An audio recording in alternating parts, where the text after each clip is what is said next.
ನಮ್ಮ ರಾಘವೇಂದ್ರ ಆಚಾರ್ಯ ಸರ್ ಮಂತ್ರ ಹೇಳಿ ಅಕ್ಷತೆ ಕಾಳು ಹಾಕ್ತಾ ಇದ್ದಾರೆ.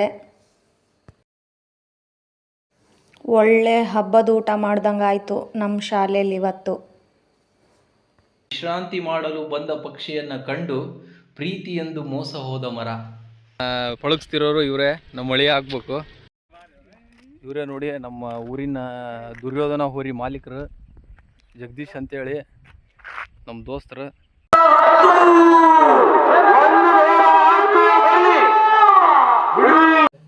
ಕರೆಕ್ಟ್ ಪೆಟ್ರೋಲ್ ಬಂಕ್ ಮುಂದೆ ಬಂದು ಗಾಡಿ ನಿಲ್ತು.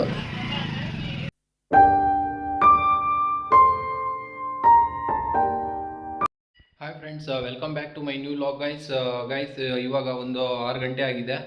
ಎಲ್ಲ ನಾನು ಕಂಪ್ನಿಗೆ ಹೋಗಬೇಕಿತ್ತು. ಸೊ ರೆಡಿ ಆಗಿಬಿಟ್ಟು ಟೀ ಕುಡಿದು ಇವಾಗ ಕಂಪ್ನಿಗೆ ಹೋಗೋಕ್ಕೆ ರೆಡಿಯಾಗಿದ್ದೀನಿ.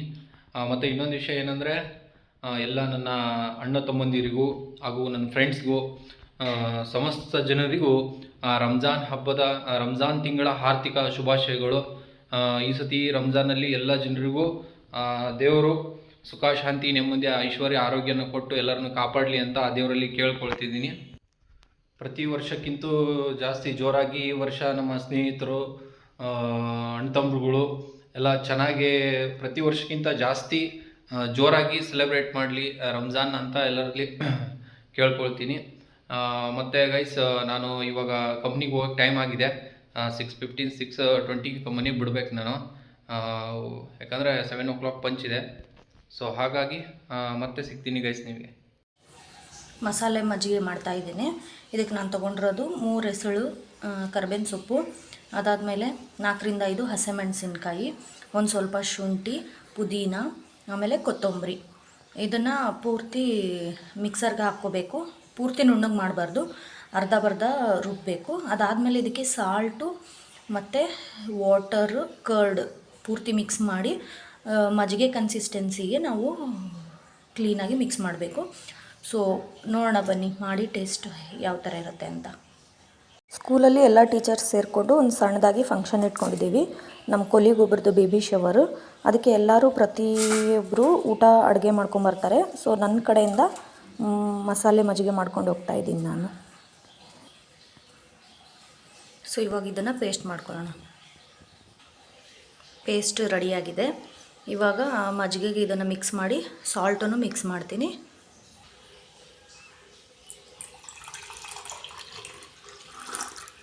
ಸೊ ಇದಕ್ಕೆ ನಾನು ಸ್ವಲ್ಪ ಮಸಾಲೆನ ಮಿಕ್ಸ್ ಮಾಡಿದ್ದೀನಿ. ಟೇಸ್ಟ್ ನೋಡೋಣ ಬನ್ನಿ ಯಾವ ಥರ ಇದೆ ಅಂತೇಳಿ. ಸೊ ಇವತ್ತು ಸ್ಯಾಟರ್ಡೆ ಆಗಿರೋದ್ರಿಂದ ಬೆಳಗಿಂದ ಮಧ್ಯಾಹ್ನದ ತನಕ ನಾವು ಕ್ಲಾಸಸ್ ಮುಗಿಸ್ಕೊಂಡ್ವಿ. ಮಧ್ಯಾಹ್ನದ ಮೇಲೆ ಈ ಥರ ಸ್ಮಾಲ್ ಫಂಕ್ಷನ್ ಇಟ್ಕೊಂಡಿದ್ವಿ. ನಾವು ಎಲ್ಲ ಟೀಚರ್ಸು ಸೇರಿಕೊಂಡು ವೆರೈಟಿ ಆದಂಥ ಅಡುಗೆ, ಸ್ವೀಟ್ಸ್ ಎಲ್ಲ ಮಾಡಿಕೊಂಡು ನಮ್ಮ ಮೇಡಮ್ಗೆ ಸರ್ಪ್ರೈಸ್ ಕೊಟ್ವಿ. ತುಂಬಾ ಖುಷಿಯಾದರು ಅವರು. ನಾವು ಬರೀ ಲೇಡಿ ಫ್ಯಾಕಲ್ಟಿ ಅಷ್ಟೇ ಅಲ್ಲ, ನಮ್ಮ ಜೆಂಟ್ಸ್ ಫ್ಯಾಕಲ್ಟಿನೂ ಇದಕ್ಕೆ ಭಾಗವಹಿಸಿದರು. ಈಗ ನಮ್ಮ ರಾಘವೇಂದ್ರ ಆಚಾರ್ಯ ಸರ್ ಅವರು ಮಂತ್ರ ಹೇಳಿಬಿಟ್ಟು ಅಕ್ಷತೆ ಕಾಳನ್ನ ಹಾಕ್ತಾಯಿದ್ದಾರೆ. ಸೊ ಫಂಕ್ಷನ್ ತುಂಬ ಗ್ರ್ಯಾಂಡಾಗಿ ಸೆಲೆಬ್ರೇಟ್ ಆಯಿತು. ನಾವು ಸಿಂಪಲ್ ಅಂದ್ಕೊಂಡಿದ್ವಿ, ತುಂಬಾ ಚೆನ್ನಾಗಾಯಿತು. ಎಲ್ಲ ಟೀಚರ್ಸ್ ಸೇರ್ಕೊಂಡು ಅಡುಗೆ ಮಾಡ್ಕೊಂಬಂದಿದ್ವಿ. ಈಗ ನೆಕ್ಸ್ಟು ಎಲ್ಲರೂ ಒಟ್ಟಿಗೆ ಕೂತ್ಕೊಂಡು ಊಟ ಮಾಡ್ತೀವಿ. ಎಲ್ಲ ಟೀಚರ್ಸು ಸೇರಿಕೊಂಡು ವೆರೈಟಿ ಆದಂತಹ ಅಡುಗೆನ ಮಾಡ್ಕೊಂಬಂದಿದ್ವಿ. ಸ್ವಲ್ಪ ಜನ ಚಪಾತಿ, ಜೋಳದ ರೊಟ್ಟಿ, ಪುಡಿ ಚಟ್ನಿ, ಅದಾದಮೇಲೆ ಪುಳಿಯೋಗರೆ, ಚಿತ್ರಾನ್ನ, ಮೊಸರು ಬುತ್ತಿ, ಹುಳಿ ಬುತ್ತಿ, ಚಪಾತಿ ಮತ್ತು ರೊಟ್ಟಿಗೆ ಹೆಣ್ಗಾಯಿ, ಮೊಸರು, ಹಪ್ಪಳ, ಸಂಡಿಗೆ, ಆಮೇಲೆ ಗುಲಾಬ್ ಜಾಮೂನು, ವೆರೈಟಿ ಆದಂಥ ಸ್ವೀಟ್ಸ್, ಮಜ್ಜಿಗೆ ಎಲ್ಲ ಮಾಡ್ಕೊಂಬಂದಿದ್ವಿ. ಸೊ ಎಲ್ಲ ಒಟ್ಟಿಗೆ ಕೂತ್ಕೊಂಡು ಊಟ ಮಾಡ್ತಾಯಿದ್ದೀವಿ. ಒಂದು ಒಳ್ಳೆ ಮೂಮೆಂಟು. ಯಾಕೆ ಅಂದರೆ ನಾನು ನೋಡಿದಾಗೆ ಯಾವ ಶಾಲೆಯಲ್ಲೂ ಈ ಥರ ಎಲ್ಲ ಫಂಕ್ಷನ್ ಮಾಡಲ್ಲ. ಬಟ್ ನಾವು ಹೋಗಿರೋಂತಹ ಶಾಲೆಯಲ್ಲಿ ಈ ಥರ ಎಲ್ಲ ಒಂದು ಫ್ಯಾಮಿಲಿ ಥರ ನಮ್ಮನ್ನು ನೋಡ್ಕೋತಾರೆ. ಹಾಗಾಗಿ ಬಹಳ ಖುಷಿ ಆಗುತ್ತೆ. ಸ್ಕೂಲ್ ಲೈಫಲ್ಲೂ ನಾವು ಒಂದು ಫ್ಯಾಮಿಲಿ ಥರ ಫಂಕ್ಷನ್ ಎಲ್ಲ ಮಾಡ್ತೀವಿ. ಇದು ಒಂದೇ ಅಂತ ಅಲ್ಲ, ಸ್ಕೂಲಲ್ಲಿ ಯಾವ್ಯಾವ ಫಂಕ್ಷನ್ಸ್ ಬರುತ್ತೆ, ಇಂಡಿಪೆಂಡೆನ್ಸ್ ಡೇ, ರಿಪಬ್ಲಿಕ್ ಡೇ, ಆಮೇಲೆ ಆ್ಯನ್ಯುವಲ್ ಡೇ ಎಲ್ಲನೂ ನಾವು ಸ್ಪೆಷಲ್ಲಾಗಿಯೇ ಒಟ್ಟಿಗೆ ಸೇರಿಕೊಂಡು ನಾವು ಕೊಲೀಗ್ಸ್ ಥರ ಇಲ್ಲ, ಅಕ್ಕ ತಂಗಿರ ಥರ ನಾವು ಇದನ್ನು ಸೆಲೆಬ್ರೇಟ್ ಮಾಡ್ತೀವಿ. ಇವಾಗ ಜಸ್ಟ್ ನಾನು ಕಂಪ್ನಿ ಮುಗಿಸ್ಕೊಂಡು ಮನೆಗೆ ಬಂದೆ. ಇವಾಗ ಟೈಮ್ ಬಂದುಬಿಟ್ಟು 4 o'clock ಆಗಿದೆ. ನಮ್ಮ ಮನೆಯವ್ರು ಇನ್ನೂ ಬಂದಿಲ್ಲ, ಡ್ಯೂಟಿಗೆ ಹೋದವರು. ಅವ್ರದ್ದು ಡ್ಯೂಟಿ ಬಂದು 9 o'clock 5 o'clockವರೆಗೂ ಇರುತ್ತೆ, 4:30ವರೆಗೂ ಇರುತ್ತೆ. ಅಲ್ಲಿ ಬಸ್ಸಿಂದ ಬರೋದವರು. ಬಸ್ಸಲ್ಲಿ ಬಂದರೆ ಮನೆಗೆ ಬರೋದ್ರೊಳಗೆ 5 o'clock ಆಗುತ್ತೆ. ಸೊ ಇನ್ನೂ ಬಂದಿಲ್ಲ. ಬಂದಮೇಲೆ ಸ್ವಲ್ಪ ಟೀ ಕುಡಿದ್ಬಿಟ್ಟು ನೆಕ್ಸ್ಟು ನಾನು ನಮ್ಮ ಹಳ್ಳಿ ಅದೇ ಬೆನ್ಕನಕೊಂಡಕ್ಕೆ ಇವತ್ತು ಹೋಗಬೇಕಿತ್ತು. ಯಾಕಂದರೆ ಸ್ವಲ್ಪ ಹುಣಸೆ ಹಣ್ಣು ಖಾಲಿ ಆಗಿದೆ ಮನೆಯಲ್ಲಿ. ಆಮೇಲೆ ಸ್ವಲ್ಪ ಅಕ್ಕಿ ತೊಗೊಂಬರ್ಬೇಕಾಗಿತ್ತು. ಯಾಕಂದರೆ ಅಕ್ಕಿ ಮನೆಯಲ್ಲಿ ಇಲ್ಲ. ನಾಳೆಯಿಂದ ಕಂಟಿನ್ಯೂಸ್ ಆಗಿ ನಾವು ಉಪವಾಸ ಮಾಡ್ತೀವಿ 1 ತಿಂಗಳವರೆಗೂ. ಸೊ ಹಾಗಾಗಿ ನಮಗೆ ಅಕ್ಕಿ ಬೇಕಾಗಿತ್ತು. ಅದೇ ಕಾರಣಕ್ಕೆ ಇವಾಗ ನಾನು ಇದಕ್ಕೆ ಹೋಗ್ತಾ ಇದ್ದೀನಿ, ಬೆನ್ಕನಕೊಂಡಕ್ಕೆ, ನಮ್ಮ ಹಳ್ಳಿಗೆ. ಇವತ್ತೊಂದು ನಾನು ಕವಿತೆಯನ್ನು ಬರೆದಿದ್ದೀನಿ. ಆ ಕವಿತೆನ ನಿಮ್ಮ ಮುಂದೆ ಶೇರ್ ಮಾಡ್ಕೋಬೇಕಂತ ಅನಿಸ್ತಾ ಇದೆ, ಶೇರ್ ಮಾಡ್ಕೊಳ್ತೀನಿ. ವಿಶ್ರಾಂತಿ ಮಾಡಲು ಬಂದ ಪಕ್ಷಿಯನ್ನು ಕಂಡು, ವಿಶ್ರಾಂತಿಯನ್ನು ಮಾಡಲು ಬಂದ ಪಕ್ಷಿಯನ್ನು ಕಂಡು ಪ್ರೀತಿಯೆಂದು ಮೋಸ ಹೋದ ಮರ. ವಿಶ್ರಾಂತಿ ಮಾಡಲು ಬಂದ ಪಕ್ಷಿಯನ್ನು ಕಂಡು ಪ್ರೀತಿಯೆಂದು ಮೋಸ ಹೋದ ಮರ. ಫ್ರೆಂಡ್ಸ್, ಇದರ ಅರ್ಥ ನಿಮಗೇನಾದರೂ ತಿಳಿದಿದ್ರೆ ಅದನ್ನ ಕಮೆಂಟ್ ಹಾಕಿ. ನೆಕ್ಸ್ಟ್ ವಿಡಿಯೋದಲ್ಲಿ ಇದರ ಅರ್ಥ ಏನಂತ ಹೇಳ್ಬಿಟ್ಟು ನಾನು ನಿಮಗೆ ಹೇಳ್ತೀನಿ. ನಾನು ಅದೇ ಊರಿಗೆ ಹೋಗಿ ರೆಡಿ ಆದೆ. ಅಷ್ಟರೊಳಗೆ ನಮ್ಮ ವೈಫ್ ಬಂದರು ಜಸ್ಟ್ ಇವಾಗ ಮನೆಗೆ. ಅವ್ರಿಗೆ ನಾ ಕವನ ಬರೆದಿರೋದನ್ನ ಸ್ವಲ್ಪ ಎಕ್ಸ್ಪ್ಲೈನ್ ಮಾಡಿ ಹೇಳಬೇಕು. ಹಂಗೆ ಒಂದು ಮನದಾಳದ ಮಾತು ಹೇಳಿದ್ದೀನಿ, ಓದ್ತೀನಿ ನೋಡು, ಲೈಕ್ ಆದರೆ ಹೇಳು. ವಿಶ್ರಾಂತಿ ಮಾಡಲು ಬಂದ ಪಕ್ಷಿಯನ್ನು ಕಂಡು ಪ್ರೀತಿಯೆಂದು ಮೋಸ ಹೋದ ಮರ. ಪ್ರೀತಿಯೆಂದು ಮೋಸ ಹೋದ ಮರ. ನಾನೇ ಬರ್ತಿರೋದು. ಇನ್ನೂ ತುಂಬ ಬರೀತೀನಿ ನಾನು. ಬರ್ತಾ ಲಾಗಲ್ಲಿ ಅದು ಅಪ್ಲೋಡ್ ಆಗ್ತಾ ಇರ್ತದೆ. ಏನಾದರೂ ಒಂದು ಹೊಸದು ಕೊಡ್ಬೇಕಲ್ಲ ಅವ್ರಿಗೆ. ಸೊ ಹಾಗಾಗಿ ಫಂಕ್ಷನ್ ತುಂಬ ಚೆನ್ನಾಗಾಯಿತು. ಸ್ಕೂಲಲ್ಲಿ ಫಂಕ್ಷನ್ ಮಾಡಿ ಬಂದಿರಾ? ತುಂಬ ಅಂದರೆ ತುಂಬ ಚೆನ್ನಾಗಾಯಿತು. ಏನು ಫಂಕ್ಷನ್ ಇದ್ದಿದ್ದು ಇವತ್ತು? ನಮ್ಮ ಮೇಡಮ್ ಒಬ್ಬರು ಪ್ರೆಗ್ನೆಂಟ್ ಇದ್ದ, ಅವ್ರಿಗೆ 7 months. ತುಂಬ ವರ್ಷದಿಂದ ಇಲ್ಲೇ ಕೆಲಸ ಮಾಡ್ತಾ ಇದ್ರ. ಸುಮಾರು ಒಂದು 6 ವರ್ಷ ಆಗಿದೆ. ಈಗ ಅವರಿಗೆ ಸುಮಾರು ವರ್ಷಕ್ಕೆ ಈಗ ಮಗು ಆಗಿದೆಯಾ. ಸೊ ಸೀಮಂತ ಥರನೇ ಮಾಡಿದ್ರು. ತುಂಬ ಚೆನ್ನಾಗಾಯ್ತು. ತುಂಬ ಹತ್ಬಿಟ್ರು ಮ್ಯಾಮು. ಕೊಲಿಗೆ ವರ್ಕ್ ಮಾಡ್ತಾರಲ್ಲ ಸ್ಕೂಲಲ್ಲಿ, ಅಲ್ಲಿ ಸೀಮಂತ ಇತ್ತಂತೆ. ಸೊ ಅದು ಮುಗಿಸ್ಕೊಂಡು ಇವಾಗ ಬಂದಿದ್ದಾರೆ. ಕವನ ಕೇಳಿದರು. ವಿಶ್ರಾಂತಿ ಮಾಡಲು ಬಂದ ಪಕ್ಷಿಯನ್ನು ಕಂಡು ಪ್ರೀತಿ ಎಂದು ಮೋಸ ಹೋದ ಮರ. ಇದ್ರ ಬಗ್ಗೆ ನಾಳೆ ಖಂಡಿತವಾಗಿ ನಿಮಗೆ ಎಕ್ಸ್ಪ್ಲೈನ್ ಮಾಡಿ ಹೇಳ್ತೀನಿ ಇದ್ರ ಅರ್ಥ ಏನಂತ. ನೋಡಿ, ಯೋಚನೆ ಮಾಡಿ. ನಿಮಗೇನಾದರೂ ಇದ್ರ ಅರ್ಥ ಗೊತ್ತಾದರೆ, ಸ್ವಲ್ಪ ಕನ್ನಡ ಪಂಡಿತರು ನೋಡ್ತಿರ್ತೀರ ನಮ್ಮದು ಲಾಗು, ನೋಡಿ. ನನಗೆ ಅನಿಸಿದ್ದು ನಾ ಬರೆದಿದ್ದೀನಿ. ನಿಮಗೇನು ಅನಿಸುತ್ತೆ ಅರ್ಥ ಆದರೆ ನನಗೆ ಕಮೆಂಟಲ್ಲಿ ಹಾಕಿ. ನಾಳೆ ಲಾಗಲ್ಲಿ ಮತ್ತೆ ಇದನ್ನು ನಾನು ಅಪ್ಲೋಡ್ ಮಾಡ್ತೀನಿ. ಇದರ ಅರ್ಥ ಏನಂತೇಳಿ ಡೀಪಾಗಿ ನಿಮಗೆ ಹೇಳ್ತೀನಿ. ಸೊ ಇವಾಗ ಬಂದರು ಮನೆಯವರು. ಸೊ ಟೀ ಮಾಡ್ಕೊಂಡು ಕುಡಿದ್ಬಿಟ್ಟು ನೆಕ್ಸ್ಟ್ ಅದೇ ಹೇಳಿದ್ನಲ್ಲ, ಸ್ವಲ್ಪ ನಾನು ಹಳ್ಳಿಗೆ ಹೋಗ್ಬೇಕಂತೇಳಿ ಹಳ್ಳಿಗೆ ಹೋಗಿ ಬಂದುಬಿಟ್ಟು ಮತ್ತೆ ಆಮೇಲೆ ಸಿಗ್ತೀನಿ. ಫ್ರೆಂಡ್ಸ್, ಇವಾಗ ಜಸ್ಟ್ ನಾನು ನಮ್ಮ ಊರಿಗೆ ಬಂದೆ. ಹಳ್ಳಿಗೆ ಬರಬೇಕಾದ್ರೆ ನಮ್ಮ ಊರಿಂದು ಹೋರಿ ಹಬ್ಬಕ್ಕೆ ಬಿಡುವಂಥ ಹೋರಿ ನೋಡಿದೆ. ಇದರ ಹೆಸರು ಬಂದುಬಿಟ್ಟು ದುರ್ಯೋಧನ ಅಂತ ಹೇಳ್ಬಿಟ್ಟು. ಇದನ್ನು ಪಳಗಿಸ್ತಿರೋರು ಇವರೇ, ನಮ್ಮ ಮಳೆ ಆಗ್ಬೇಕು. ಹೇಳ್ತಾರೆ ನೋಡಿ, ಹೇಳಿ ಎಷ್ಟು ಹಬ್ಬ ಮಾಡೈತಿ, ಏನು ಪ್ರೈಸ್ ಗೆದ್ದೈತೆ? ಈಗ 7-8 ಹಬ್ಬ ಮಾಡೈತಣ್ಣ. ಮೊನ್ನೆ ಹೋದ ವರ್ಷ 7 ಹಬ್ಬ ಮಾಡೈತಿ. ಈ ವರ್ಷ ಇದು 3ನೇ ಹಬ್ಬ. ಈಗ ಹಿರೇಮತ್ತೂರಿಗೆ ಹೋಗ್ತಾ ಇರೋದು. ಹೋದ ಕಡೆ ಎಲ್ಲ ಪ್ರೀತಿ ಅಭಿಮಾನಕ್ಕಾಗಿ ಹಬ್ಬ ಮಾಡೇವಿ, ಅಭಿಮಾನಕ್ಕಲ್ಲ.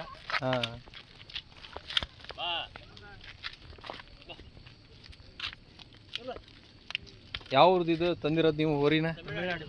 ತಮಿಳ್ನಾಡಿನ.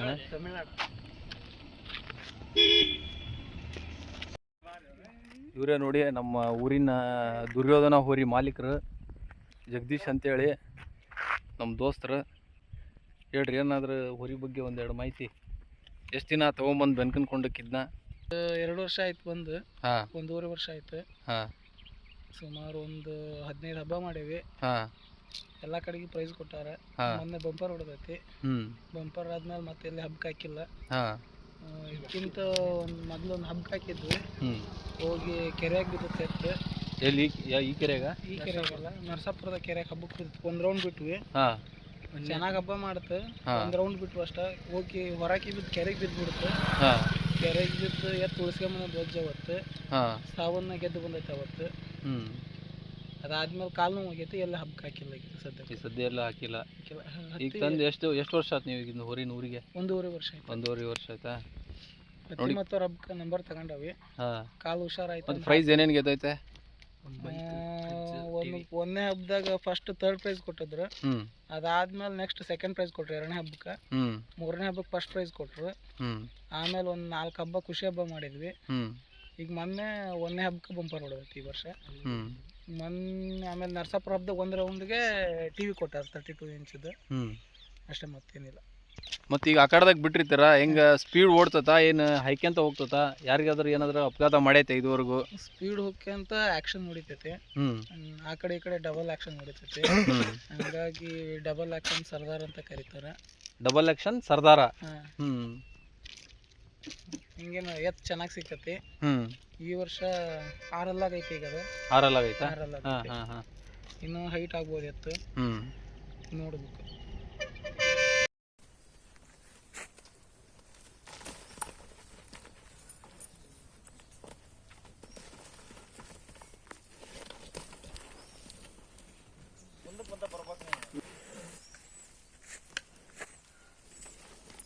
ನನಗೆ ಎತ್ತಿನ ಮೇಲೆ ನಂಬಿಕೆ ಹೋಗ್ಬಿಡತ್ತ ಸಣ್ಣ.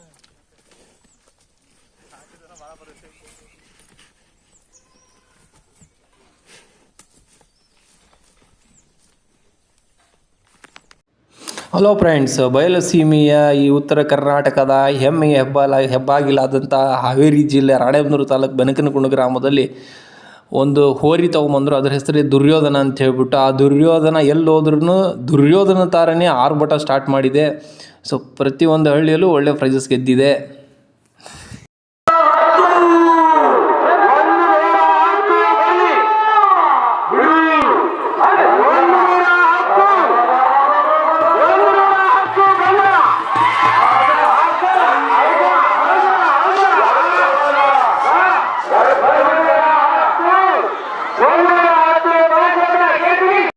ಫ್ರೆಂಡ್ಸ್, ಜಸ್ಟ್ ಈಗ ನಾನು ನಮ್ಮ ಹಳ್ಳಿಗೆ ಬಂದೆ, ನಮ್ಮ ಮನೆಗೆ ಬಂದುಬಿಟ್ಟು ಈಗ ಹೋಗ್ಬೇಕು ನಾನು ಜಲ್ದಿ ಇದಕ್ಕೆ ರಿಟನ್ನು. ಸ್ವಲ್ಪ ಟೀ ಮಾಡ್ತಿದ್ದಾರೆ ನಮ್ಮಮ್ಮ. ಟೀ ಕುಡಿದ್ಬಿಟ್ಟು ಹೋಗಬೇಕು. ಯಾಕಂದರೆ ಇವತ್ತಿಂದ ತರಾವಿ ನಮಾಜ್ ಸ್ಟಾರ್ಟ್ ಆಗುತ್ತೆ. ಸೊ ಹಾಗಾಗಿ 8 ಗಂಟೆ ಒಳಗಡೆ ನಾನು ಮತ್ತೆ ಚಳಗೇರಿಗೆ ರೀಚ್ ಆಗಬೇಕು.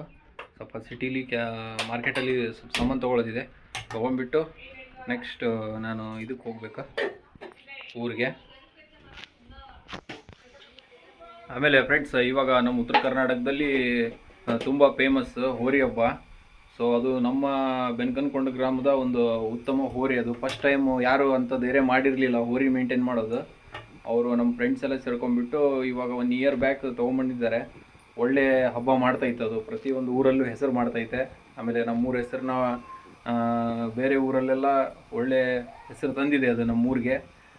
ಸೊ ಅದು ಹಂಗಾಗಿ ಅದನ್ನೊಂದು ಬರ್ತಿದ್ದೆ ನಾನು. ಆ್ಯಕ್ಚುಲಿ ಊರಿಗೆ ಬರ್ತಾಯಿದ್ದೆ, ಬರಬೇಕಾದ್ರೆ ಅವ್ರು ಸಿಕ್ಕರು. ಸೊ ಹಾಗೆ ನಮ್ಮದು ಹೋರಿದೊಂದು ವಿಡಿಯೋ ಮಾಡಪ್ಪ ಅಂತಂದು ಕೇಳ್ಕೊಂಡ್ರು. ಸೊ ಹಾಗಾಗಿ ಅದನ್ನ ಹೋರಿದು ವಿಡಿಯೋ ಕಂಪ್ಲೀಟ್ ಮಾಡಿದೆ. ಹಾಂ ಫ್ರೆಂಡ್ಸ್, ಹೈವೇ ಮಾರ್ಗವಾಗಿ ರಾಣೆಬೆನ್ನೂರು NH4 ಹೈವೇಯಿಂದ ಡೌನ್ ಆಗಿ ಹಲಗೇರಿ ಕಡೆ ಬಂದೆ. ಫುಲ್ ಸುಯ್ಯಿ ಅಂತ ಹೋಗ್ತಾ ಇದ್ದೆ. ಹೋಗ್ಬೇಕಾದ್ರೆ ಗಾಡಿ ಆಟೋಮೆಟಿಕ್ಕಾಗಿ ಸ್ಟಾಪ್ ಆಯಿತು. ಯಾಕಪ್ಪ ಸ್ಟಾಪ್ ಆಯಿತು ಅಂತೇಳಿ ನೋಡಿದರೆ ಪೆಟ್ರೋಲ್ ನೋಡ್ತೀನಿ, ಪೆಟ್ರೋಲೇ ಇಲ್ಲ ಗಾಡೀಲಿ. ಅಲ್ಲಿಂದ ಹಲಗೇರಿ ಬಸ್ ಸ್ಟ್ಯಾಂಡಿಂದ ಅಲ್ಲಿ ಕೋಡದ ರೋಡಲ್ಲಿ ಅಲ್ಲಿ ಹಲಗೇರಿ ಇದು HP ಪೆಟ್ರೋಲ್ ಬಂಕ್ ಇರೋದು, ಅಲ್ಲಿಗೆ ಬಂದು ಪೆಟ್ರೋಲ್ ಹಾಕ್ಸ್ಕೊಂಡು ಗಾಡಿ ಸ್ಟಾರ್ಟ್ ಮಾಡಿಕೊಂಡು ಸೀದಾ ಊರಿಗೆ ಬಂದೆ ಫ್ರೆಂಡ್ಸ್.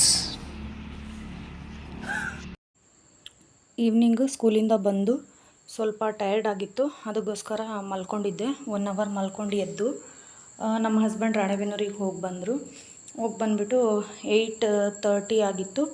ಸೊ ನಮಾಜಿಗೆ ಹೊರಟರು ಅವರು. ಈಗ ನಾನು ಪಾತ್ರೆ ಎಲ್ಲ ತೊಳೆದು ಮನೆಯೆಲ್ಲ ಕ್ಲೀನ್ ಮಾಡಿ ದೇವರಿಗೆ ದೀಪ ಹಚ್ಚಿ ಅಡುಗೆ ಮಾಡೋಕ್ಕೆ ಅಂತ ಹೋಗ್ತಾಯಿದ್ದೀನಿ. ಆ್ಯಕ್ಚುಲಿ ನಾಳೆ ರಂಜಾನ್ ಫಸ್ಟ್ ರೋಜಾ ಇರೋದ್ರಿಂದ ನಾಳೆಗೂ ಸೇರಿಸಿ ನಾನು ಅಡುಗೆ ಮಾಡಬೇಕು. ಸೊ ಈಗ ನಾನು ರೈಸಿಗೆ ಇಡ್ತಾಯಿದ್ದೀನಿ. ಸಾಂಬಾರು ಆಲ್ರೆಡಿ ಮಾಡಿದ್ದೀನಿ, ಸಾಂಬಾರಿದೆ. ಸೊ ಈಗ ಒಂದು 4 ಜೋಳದ ರೊಟ್ಟಿ ಮತ್ತು ಒಂದು ಸ್ವಲ್ಪ ರೈಸ್ ಮಾಡ್ಕೋತೀನಿ. ಬೆಳಗ್ಗೆ ಬಂದುಬಿಟ್ಟು ರಾಗಿ ಮುದ್ದೆ ಮತ್ತು ರಾಗಿ ಮುದ್ದೆಗೆ ಕಡಲೆಕಾಯಿ ಚಟ್ನಿ ಮಾಡ್ತೀನಿ, ಶೇಂಗಾ ತಂಬುಳಿ. ಅದಾದಮೇಲೆ ರೈಸ್ ಇದೆ, ನೈಟ್ದೇ ರೈಸ್ ಇರುತ್ತೆ ಮತ್ತು ಸಾಂಬಾರು ಇರುತ್ತೆ, ನಡೆಯುತ್ತೆ. ಸೊ ಹಾಗಾಗಿ ಈಗ ನಾನು ಅಡುಗೆ ಮಾಡ್ತಾಯಿದ್ದೀನಿ. ಅಡುಗೆ ಮಾಡಿಬಿಟ್ಟು ಮತ್ತೆ ಸಿಗ್ತೀನಿ. ಹಾಗಾಗಿ ಊರಿಗೆ ಹೋಗಿ ಬಂದೆ. ಊರಿಗೆ ಹೋಗಿ ಬಂದ ಕೂಡಲೇ ಆಲ್ರೆಡಿ ಟೈಮ್ ಆಗಿತ್ತು ನನಗೆ ತರಾವಿ ನಮಾಜ್ಗೆ. ಇವತ್ತಿಂದ ಫಸ್ಟ್ ತರಾವಿ ನಮಾಜ್ ಸ್ಟಾರ್ಟ್ ಆಗುತ್ತೆ. 8 o'clock ಇಂದ ಒಂದು 9:30ವರೆಗೂ ನಮಾಜ್ ಆಗುತ್ತೆ.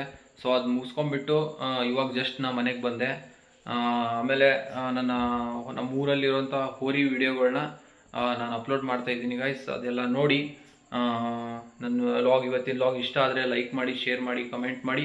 ಮತ್ತು ನೆಕ್ಸ್ಟ್ ಲಾಗಲ್ಲಿ ನಿಮಗೆ ಮತ್ತೆ ಸಿಗ್ತೀನಿ. ಅಲ್ಲಿವರೆಗೂ ಗುಡ್ ನೈಟ್, ಟೇಕ್ ಕೇರ್, ಬಾಯ್.